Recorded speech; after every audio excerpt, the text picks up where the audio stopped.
Senhor nosso Deus e nosso Pai, te agradecemos, ó Deus, na beleza da tua santidade, na grandeza do teu infinito amor.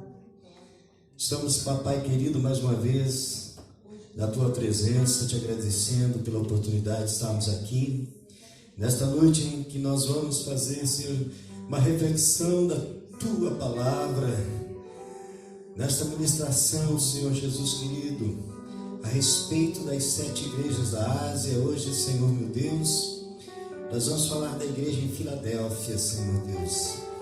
E nós te pedimos a tua graça, a unção do teu Espírito Santo, este estudo da palavra de Deus. Papai querido, estamos aqui para te agradecer pela oportunidade que o Senhor tem nos dado, nos alcançado, Senhor amado. Pedimos, Pai querido, que o Senhor venha abençoar os irmãos, abrir as nossas mentes, abrir, Senhor, os nossos corações, abrir, ó Deus Todo-Poderoso, a vida diante de Ti, Pai, porque de Ti nada podemos ocultar, Pai. Nós queremos Te pedir, ó Pai, que o Senhor abençoe os órfãos, as viúvas, os pobres, os necessitados, Senhor Deus querido, o estrangeiro, Senhor Deus poderoso, que está desprovido da sua família. Nós te pedimos também pela vida dos irmãos que estão aqui, ó Pai, nesta noite, na gravação, Senhor, deste culto, Pai. Também nós oramos para aqueles que perderam seus familiares, oramos, Pai querido, Pai amado, para aqueles que estão doentes, pessoas que nos pedem oração, pelas quais nós oramos e apresentamos a Ti, ó Senhor, nesta oportunidade, Senhor. Nós queremos Te pedir mais uma vez, visita aquele que está doente, Pai, no seu leito de enfermidade, que o Senhor venha trazer a cura, a libertação, que o Senhor Deus Todo-Poderoso venha trazer, Senhor Jesus, a Tua graça, a Tua presença. Nós nos alegramos, Senhor, na beleza da Tua santidade, na grandeza do Teu infinito amor, ó Pai. Muito obrigado, Senhor, meu Deus, por nós estarmos aqui na Tua casa, ainda aqui gravando, Senhor Jesus querido, Pai amado, este vídeo, Senhor, meu Deus, e também dentro das delimitações, Pai, dos cultos resumidos conforme o cumprimento das determinações governamentais, municipais. Mas nós queremos agradecer a Deus pelo pão nosso de cada dia que o Senhor nos dá todo dia, Pai. E te pedimos, Senhor, visita os nossos lares, visita as nossas famílias, visita, Senhor Deus poderoso, Pai querido, aquele que está necessitado, endividado, talvez desesperado porque não está trabalhando, talvez esteja faltando alimento, entristecido, depressivo, Pai, mas o Senhor conhece cada um de nós. E o Senhor pode visitar no seu leito de enfermidade, no seu lar, no seu trabalho. Pai, eu te peço, Deus poderoso, por cada pessoa que nos oramos, porque hoje nós fomos orar, Senhor Jesus, pela irmã Eva. Nós queremos pedir, Pai, Senhor Deus poderoso, que o Senhor tome ela nas Tuas mãos, Senhor. O Senhor venha trazer refrigério, graça, Senhor, revitalização física, Papai querido.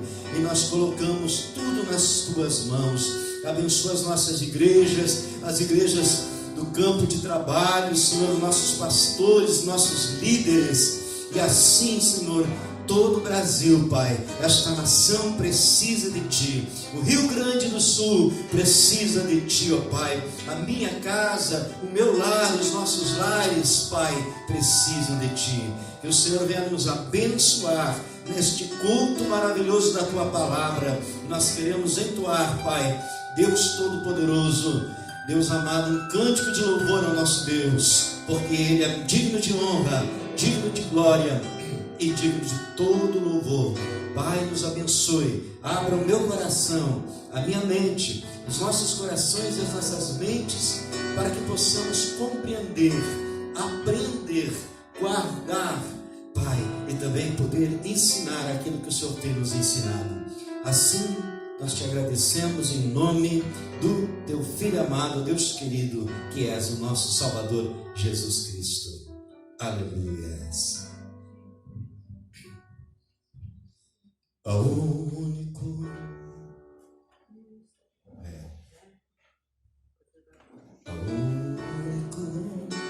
que é digno de receber a honra e a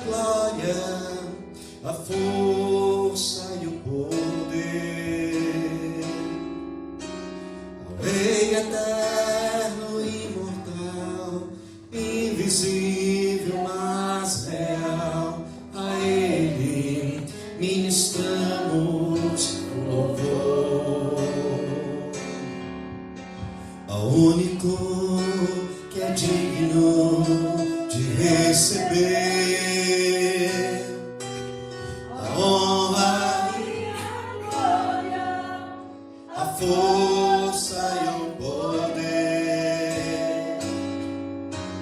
ao Rei eterno e imortal, invisível mas real. A Ele ministramos o louvor. Coroamos a Ti, ó Rei Jesus. Coroamos a Ti, ó Rei Jesus. Adoramos o Teu nome, nos rendemos aos Teus pés. Damos todo o nosso ser a Ti.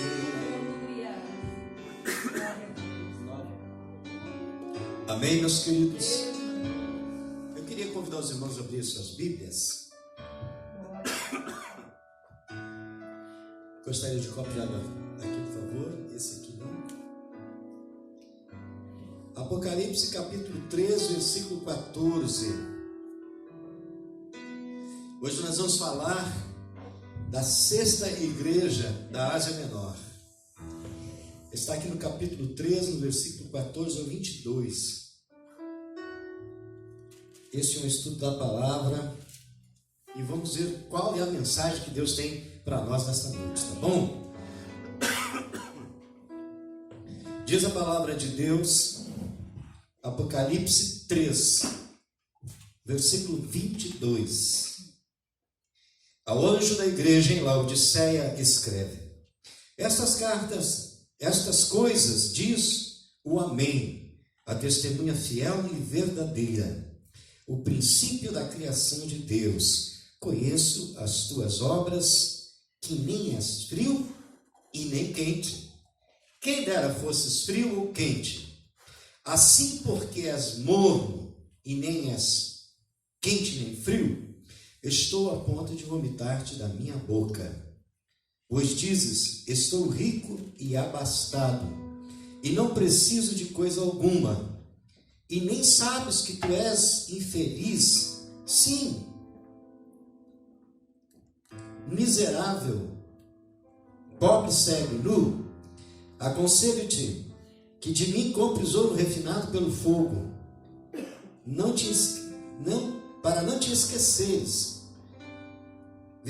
para não te enriqueceres, vestiduras brancas para te vestires, a fim de que não sejas manifesta a vergonha da tua nudez, e colírio para ungir os olhos, a fim de que vejas. Eu repreendo e disciplino a quantos amo, pois se zeloso e arrepende-te. Eis que estou à porta e bato.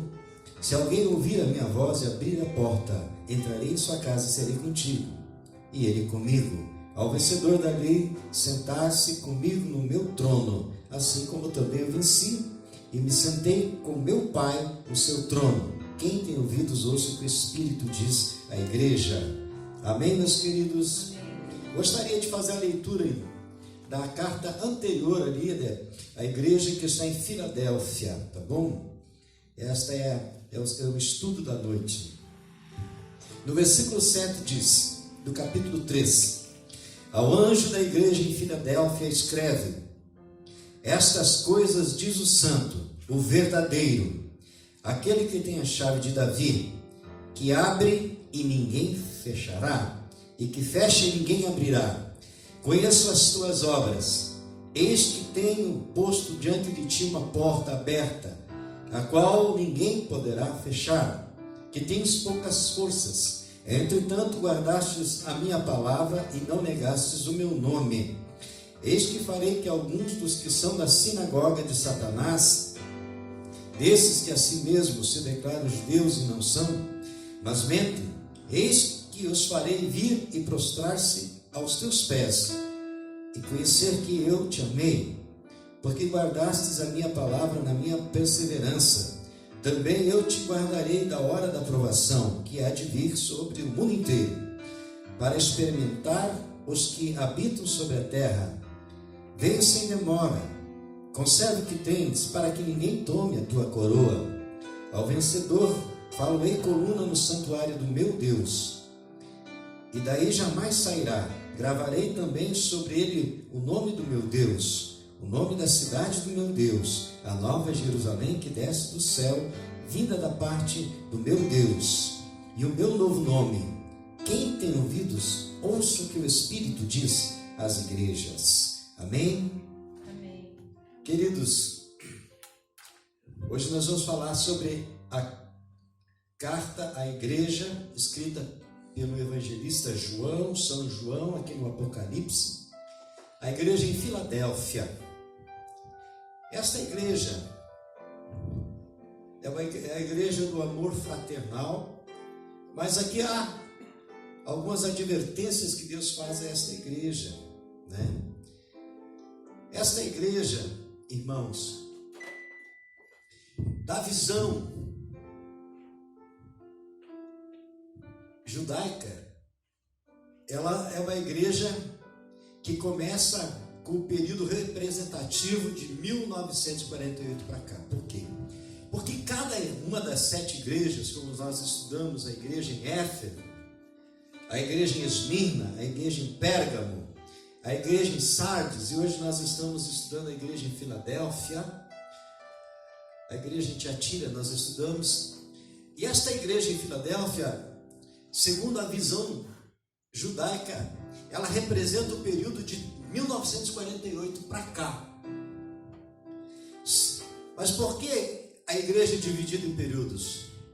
Porque biblicamente, profeticamente, quando nós lemos o livro do profeta Daniel e nós lemos o livro do Apocalipse, são livros de profecias, de revelações, e esses livros têm a ver com as igrejas, com o período das igrejas.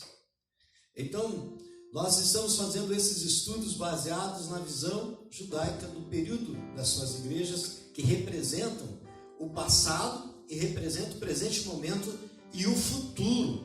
Mas, se nós formos olhar, meus queridos, eu gostaria que você, vamos ao longo desse tempo entendendo, né, que estas igrejas, elas representam períodos da história após Jesus Cristo, até o final dos tempos, né?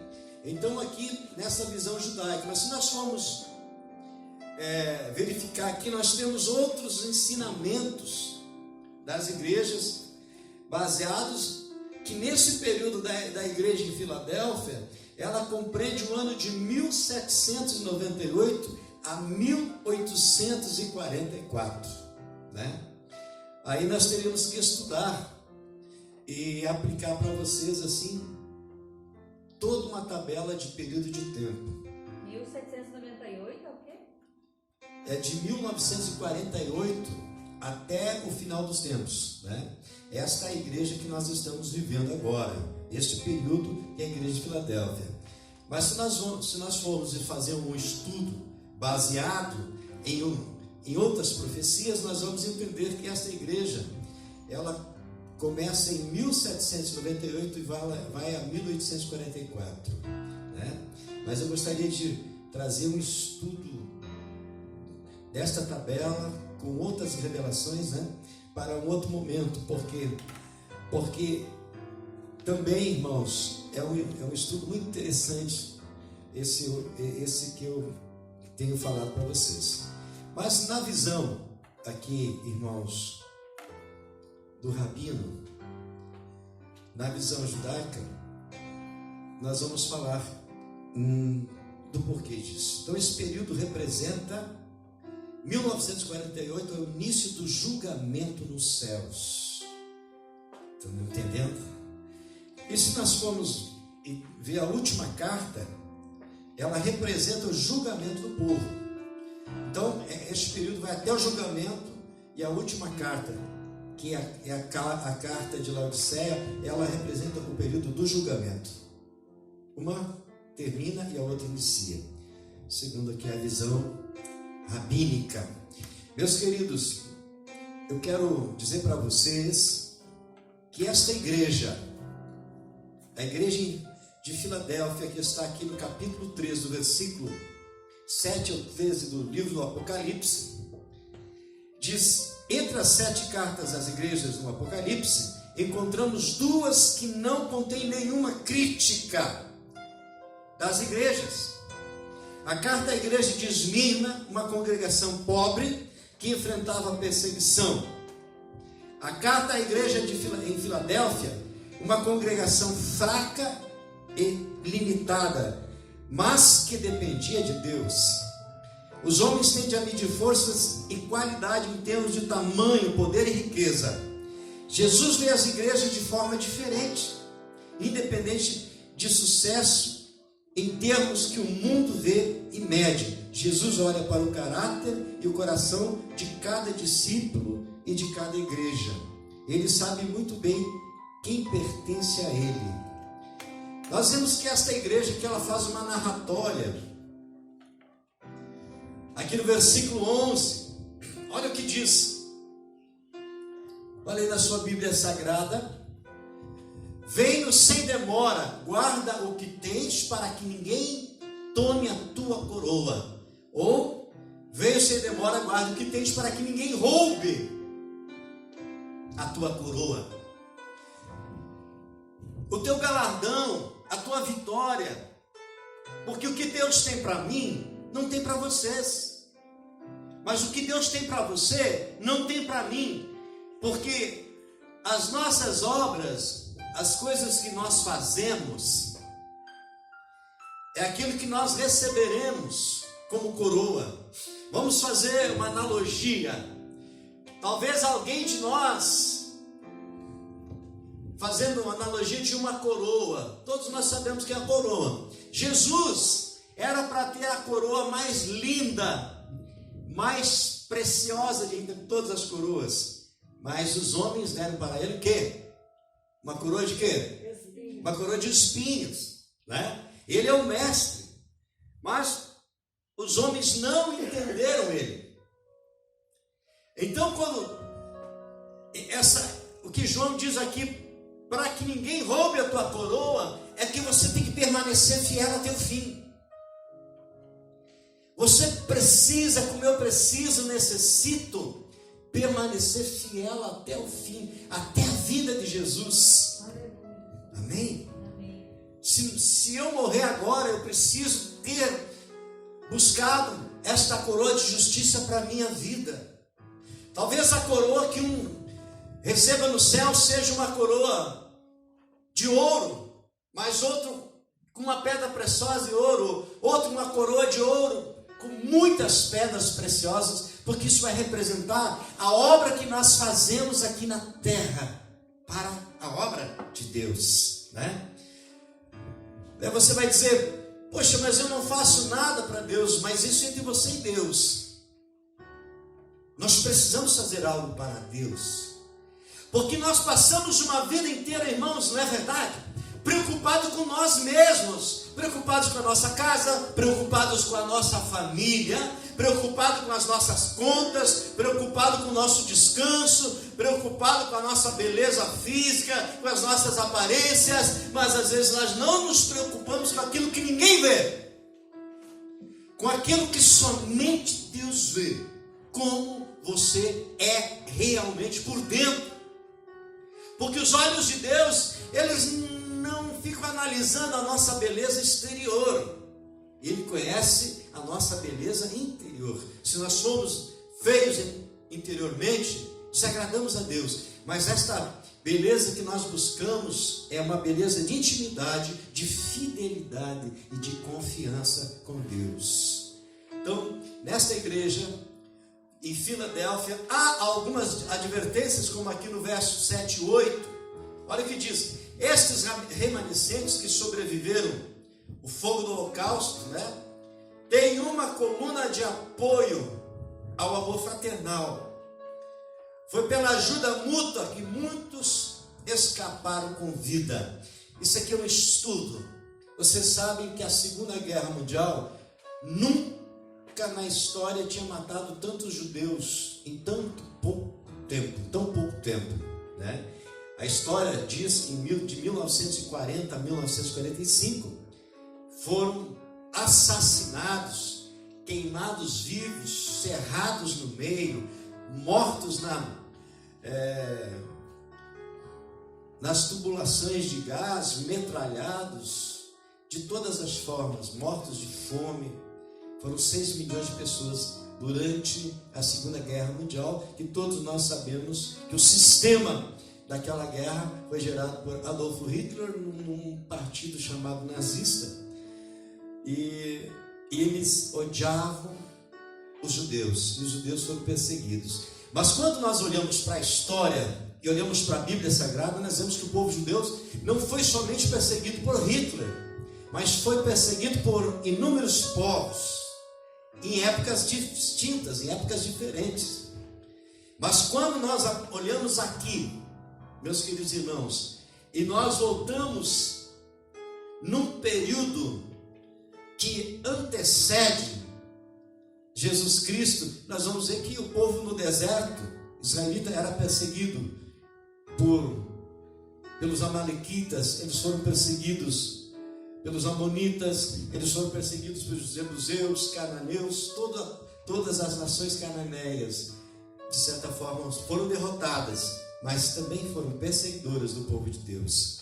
É interessante dizer que nós cristãos do Ocidente, porque os judeus são orientais, nós somos ocidentais, mas quando nós decidimos a servir o mesmo Deus e fazer a obra de Deus, nós sofremos perseguições. Mas quais são as perseguições que nós sofremos?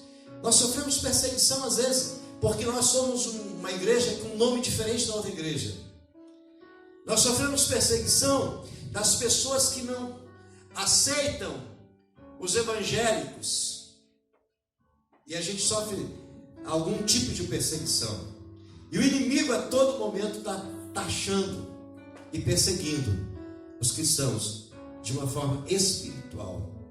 Então é difícil de ser cristão. Não, é saudável, é maravilhoso, mas nós precisamos estar sempre na presença de Deus, para que a perseguição que venha, nós possamos sempre suportar. Amém? A Bíblia diz que Deus não dá um jugo além das nossas forças, lá em Mateus 11, 28, 29 e 30.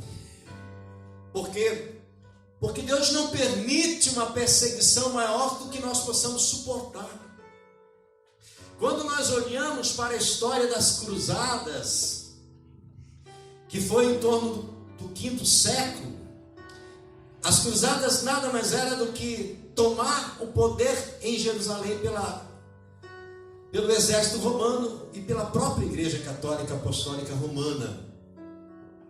As cruzadas mataram mais judeus do que a Segunda Guerra Mundial, porque eles foram assassinados dentro das muralhas de Jerusalém, porque aquela terra, ela representa a santidade de Deus. Por quê? Porque ali foi construído os templos de Deus. E as perseguições, elas foram terríveis. Guerras. Inúmeros judeus morreram. Milhões morreram. Simplesmente porque eram judeus. Se nós olharmos para o mapa mundi hoje, nós vemos a nação de Israel tão pequenininha no mapa mundi contra um aglomerado de nações árabes, todas querendo destruir Israel, todas elas querendo destruir a nação de Israel. Mas quem dá sustentabilidade e existência a Israel é aquele que chamou Abraão. Estão me entendendo? Amém? Olha o que diz aqui nos versos 7 e 8.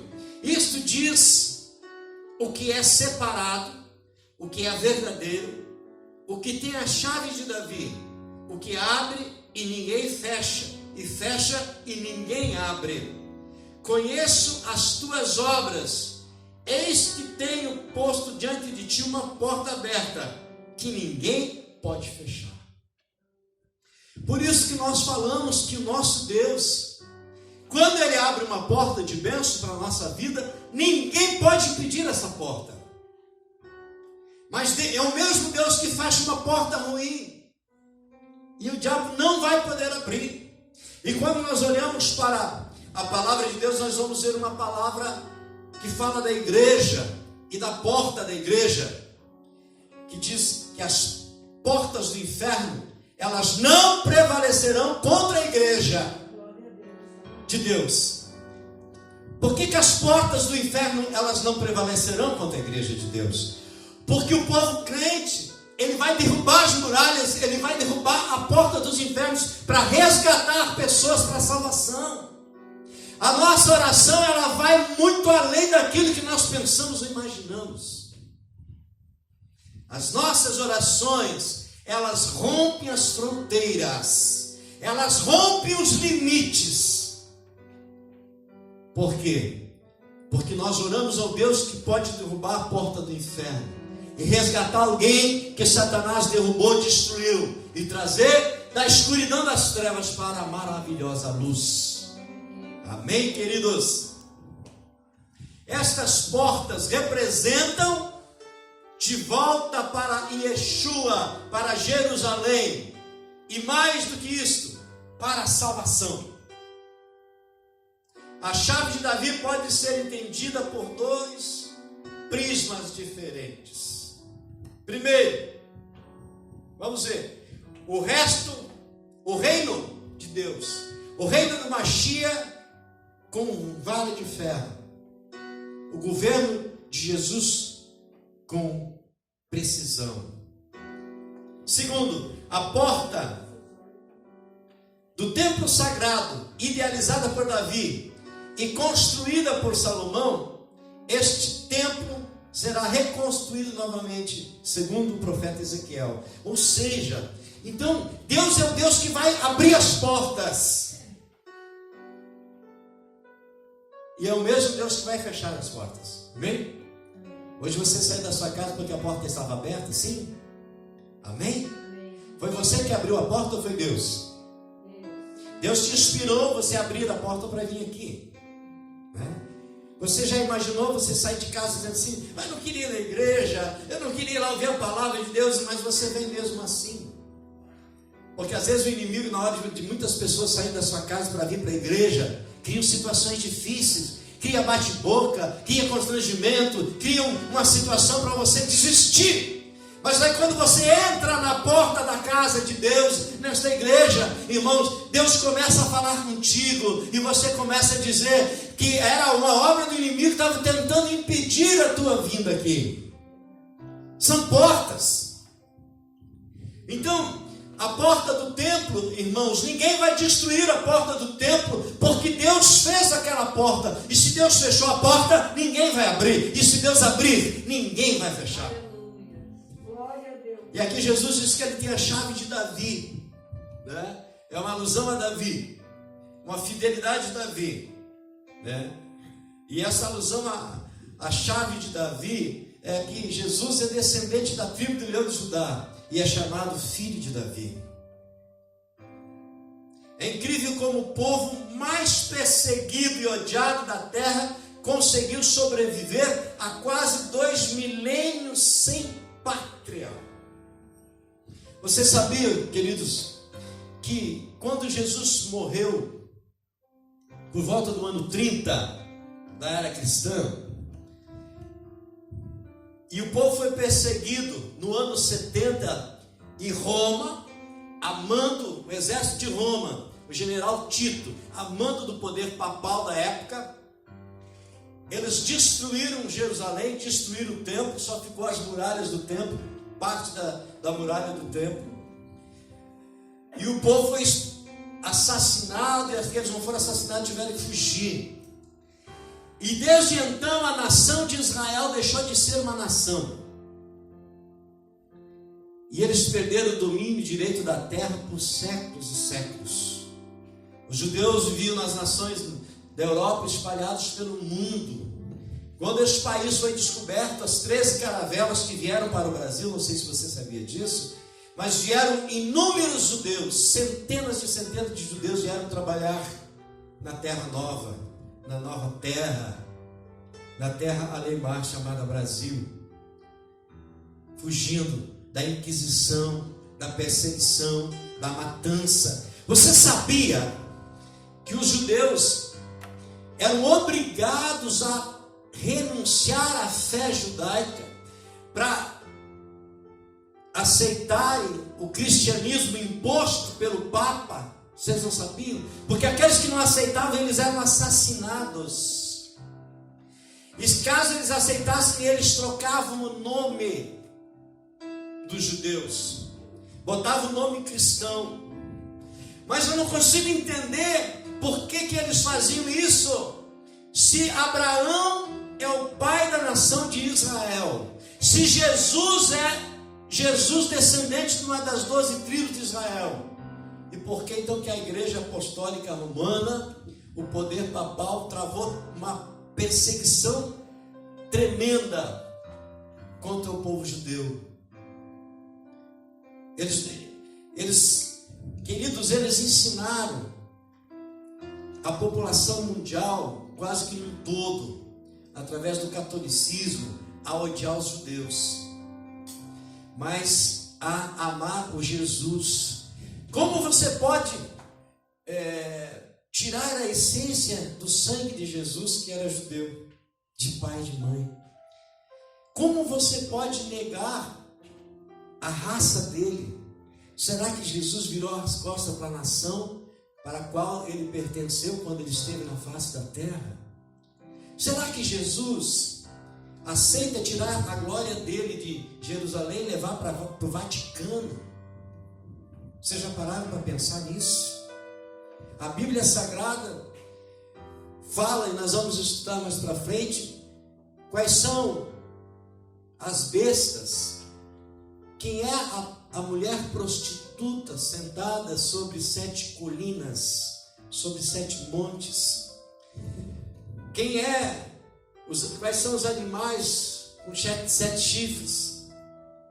Porque tudo é profético. E a igreja precisa saber disso, porque isso está acontecendo e vai acontecer. A igreja, aqui em Filadélfia, se nós formos olhar, há uma repreensão, porque esta igreja, ela não era uma igreja fria e também não era uma igreja fervorosa, quente. Era uma igreja morna. Jesus disse: porque tu não és quente e nem morno, estou a ponto de vomitar da minha boca. Quem é que gosta de tomar café morno? Eu detesto, é horrível, não é verdade? Você toma uma Coca-Cola morna? Sim? Ou tem que ser geladinho? Você toma chimarrão morno? Tem que ser quentinho, não é verdade? Assim é as coisas, irmãos. Lá em Filadélfia, porque Filadélfia é o lugar, mas a igreja está naquela cidade, entenderam? Não é a igreja chamada Filadélfia, é a igreja em Filadélfia, a igreja em Palmeira, a igreja em Ijuí, a igreja em Frederico, mas aqui é a igreja em Filadélfia. Era numa cidade, aquela cidade, irmãos, eu quero falar do morno e do quente e do frio. Aquela cidade tinha uma medicina apurada,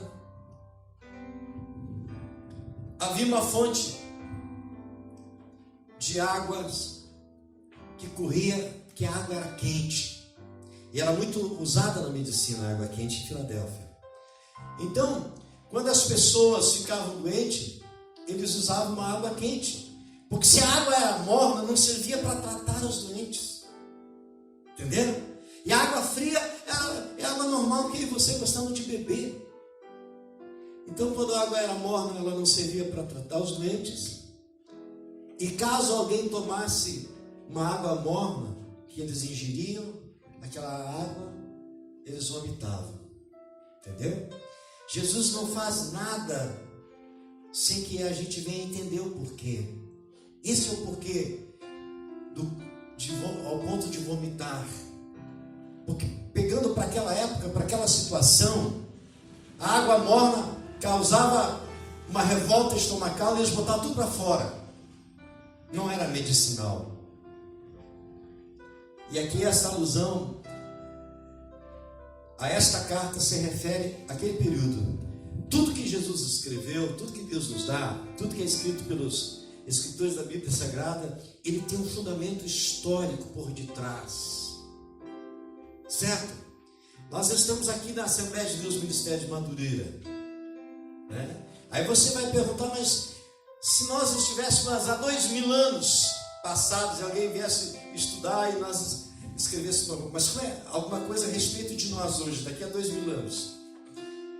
Aí os estudiosos vão pensar, mas como será que eles eram? O que tinha lá em Palmeira das Missões? Ouvi falar que lá em Palmeira das Missões eles não tomavam morno, porque lá em Palmeira é a capital nacional da erva mate, do chimarrão, e o chimarrão lá na época, eles colocavam dentro de um poron com uma cuia e com uma erva extraída das matas, e moíam, faziam uma erva que era medicinal. Mas se eles tomassem uma erva com erva morna, fazia mal. Estão me entendendo? Isso é uma analogia do chimarrão morno. Não é verdade? Você já chegou numa casa e o chimarrão estava morno? Já ou não? Não fica ruim? Agora bem quentinho é bom, né? Não daqueles de pelar a boca da gente, está o couro da boca, mas bem quente. Assim Jesus diz: tu não és quente e nem frio, tu és morno. E porque tu és morno, eu estou a ponto de vomitar-te da minha boca. É uma explicação simples, que dá um entendimento aqui para nós gaúchos, né? E Jesus diz que aquelas pessoas, elas não eram frio nem quente, isso é apostasia. Muitas vezes, eu vou na igreja porque é domingo, não tenho o que fazer, eu vou lá assistir o culto, hoje é quinta, não tenho o que fazer, não tem jogo de futebol, não temos que passear para lugar nenhum hoje, não, então vamos na igreja. Era a última coisa. Aí vim na igreja dormir no banco, vim na igreja não sentir a presença de Deus. Eu só estou fazendo uma comparação para os dias atuais. Mas nós vamos na igreja, nós temos que sentir a presença de Deus, porque nós precisamos sentir a presença dEle. Aleluia, Senhor. Amém? Amém. Glória a Deus. Então, diz aqui: é incrível como o povo mais perseguido e odiado da terra conseguiu sobreviver a quase 2000 anos sem pátria, que é o povo judeu. Olhamos pela janela do templo e presenciamos o sumiço dos filisteus, dos romanos, dos heteus, dos amorreus, dos caldeus. Porém, aí estão os hebreus testemunhando o grande poder de Elohim, de Deus em suas vidas. Está dizendo aqui que o grande e poderoso exército romano, que matou muitos judeus e perseguiu os judeus e tentaram tomar de uma certa forma militarmente o poder, morreu, acabou essa nação e esse exército não existe mais. Os amorreus não existem mais. Os filisteus que pelejaram contra Davi, que na peleja Saul e Jonatas foram mortos pelos filisteus, eles não existem mais, mas os hebreus existem. Esta nação existe. Se você olhar quais são as menores nações da face da terra, e lá estão os hebreus. Mas aquela nação tão pequena, irmãos, que em 1948, a partir de 15 de maio, que eles voltaram, eu já vou explicar para você, que eles estavam espalhados no mundo e começaram a ir para o novo estado de Israel, a terra onde eles ganharam. Assim que eles chegaram, irmãos, eles tinham por volta aí de 4 mil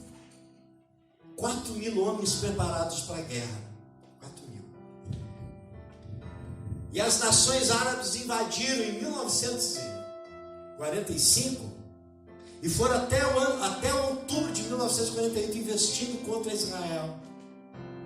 Israel tinha poucas armas, Israel tinha poucos homens, e só havia uma milícia que passou a doutrinar, a militarizar outros. E aquelas nações tinham exércitos muito bem armados que foram para combater Israel. Irmãos, todas as investidas que os egípcios, o exército do Egito deu contra Israel, que o exército da Palestina deu contra Israel, eles eram massacrados. Por quê? Quando morria 20 judeus da guerra, morria 200 dos inimigos. Morreu 400 judeus, morria 2.000 dos inimigos. Por que será que Israel é tão poderosa na guerra? Em 1967, na Guerra dos 6 Dias, Israel se levanta do nada contra 4 exércitos e vence a guerra. Em 1973, no dia da expiação dos pecados, é o dia do Yom Kippur, eles foram pegos de surpresa por um conglomerado de nações, e eles saíram do jejum, eles saíram das suas casas, do exército, e reverteram aquela guerra. Mas por que será que uma nação tão pequena causa tanto medo, tanto ódio em tantas nações? Por que Adolf Hitler odiava a nação de Israel, os judeus? Porque toda a história, desde Abraão, desde quando eles foram levados para o Egito já escravizou aquele povo. Mas esse é um povo que jamais vai ser destruído. Amém? É um povo que faz parte da história de Deus. A nossa história de salvação, ela contempla a vitória deste povo, porque este povo representa o povo de Deus. Nós somos conhecidos como o povo do cristianismo. Não somos do judaísmo, mas um judeu que morreu na cruz e abriu para todas as nações. Eu vejo Davi simbolicamente escrevendo o versículo 5 do Salmo 37, dizendo: entregue os teus caminhos ao Senhor, confia nele e o mais ele fará. Diz alguma tradução: tudo ele fará. Tudo ele fará por você. Quem era Davi? Davi era da tribo de Judá. Davi, Jesus é chamado filho de Davi, da mesma tribo. E quando Jesus morreu e ressuscitou, e que se abriu, se rasgou a cortina que dividia o lugar santo do lugar santíssimo, de alto a baixo, Jesus nos dá a liberdade de falar diretamente com Ele. Ele diz: tudo que pedires ao Pai em meu nome, Jesus disse, eu o farei. E tudo que nós pedimos a Ele, Ele fará em nome do Pai. É maravilhoso quando nós entendemos isso, né? Então nós estamos aqui nesta casa.